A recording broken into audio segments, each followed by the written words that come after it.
The psychology of self-defense. The first thing we have to do is we have to acknowledge that we are worth protecting.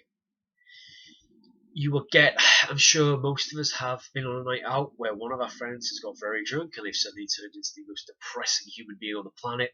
And at some point, they've said something along the lines of, just hit me, or if someone was to attack me now, I wouldn't even bother trying to fight back. Yeah, this is the shit we've got to get rid of.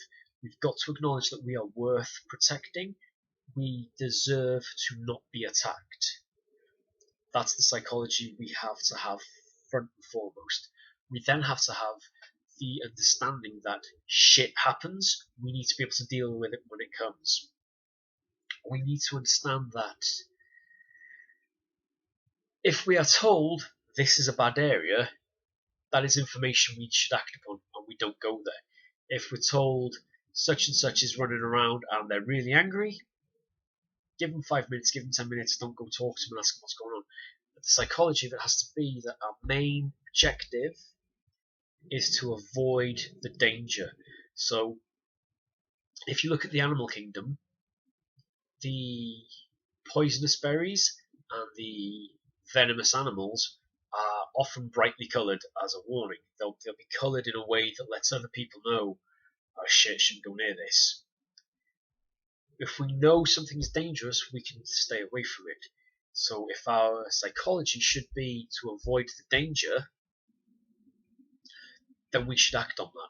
So our psychology should be, one, we're worth defending and we're worth keeping in one piece. Two, nobody has the right to take that away from us. Nobody has the right to assault us and attack us. As we've been through in other videos, we need to learn what we're doing because a lot of people don't give a flying monkeys about your rights. And three, we need to know how to get away from said danger quickly.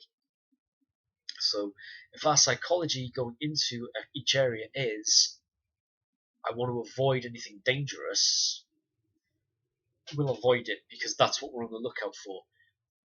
Our psychology should be, I don't want to fight, but if I have to fight back, I will not be fighting back, I will be going first. So for me personally, I think the fight starts when someone comes over to you and you go, well mate, I've not got an issue, but they don't fuck off. If they haven't disappeared at that point, as far as I'm concerned, we're fighting. It just hasn't got physical yet. So whereas in a physical confrontation, if you can land more shots than they can, you start to knock them down a bit and they start to question whether this was a good idea. When we're still here going, mate, just chill, I've not got an issue with you.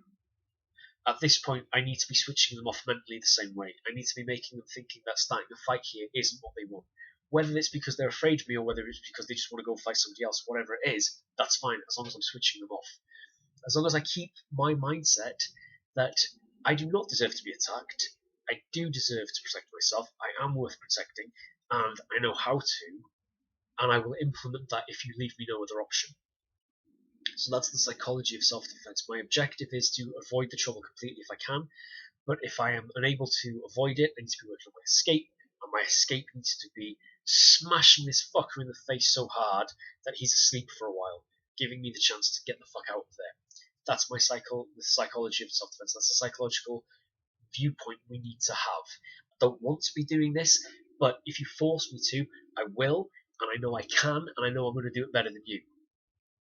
So that's where our mindset needs to be in terms of training self-defense.